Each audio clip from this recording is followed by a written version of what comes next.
शास्त्रों में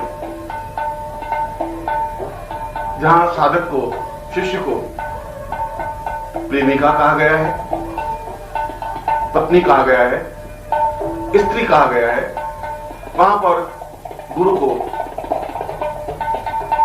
पुरुष कहा गया है, प्रेमी कहा गया है, पिव कहा गया है। और यह घटना और ये संबंध किसी प्रकार से अश्लील नहीं है, किसी प्रकार से इनमें कोई गंदगी नहीं है, कोई न्यूनता नहीं है, क्योंकि जीवन की पूर्णता तो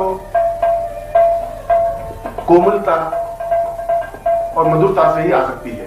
और कोमलता और मधुरता केवल स्त्री में हो सकती है, पुरुष में नहीं।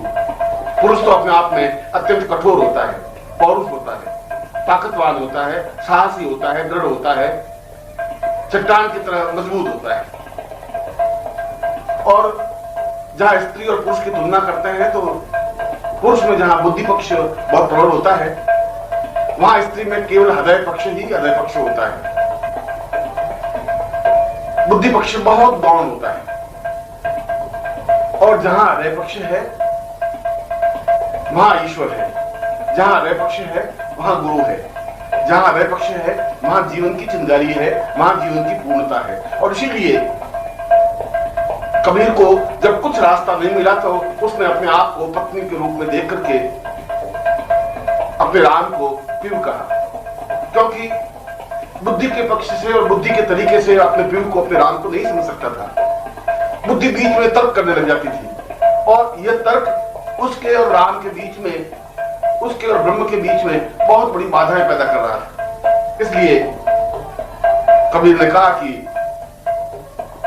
मैं तो उस ब्रह्म की लुगाई हूं और वह मेरा पीर है, और मैं 24 घंटे विरहनी की तरह पियो पियो रट रहा हूं, और अवश्य ही मुझे उससे भेंट होगी ही, क्योंकि मेरी आंखों में उदासी है, मेरी आंखों में एक इंतजार है, मेरी आंखों में एक घटना है, एक बिंब है। और यही स्थिति सूर की हुई, यही स्थिति मीना की हुई, यही स्थिति चैतन्य की हुई, यही स्थिति सूर की हुई, तुलसी की हुई। जिन लोगों ने भी ईश्वर के पास जाने की कोशिश की, जिन लोगों ने भी उससे आत्मसात करने की कोशिश की, वहां उन्होंने हृदय पक्ष को आगे रखा ही। और जहां हृदय पक्ष है वही जीवन की पूर्णता है, वही जीवन की श्रेष्ठता है। और यह हृदय पक्ष पुरुष बनकर के प्राप्त नहीं किया जा सकता।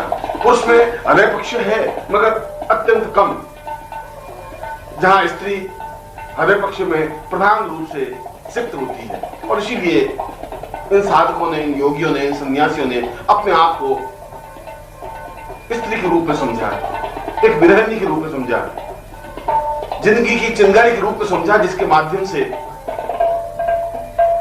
वह अपने पिव से मिल सके, अपने प्रभु से मिल सके, अपने ईश्वर से मिल सके।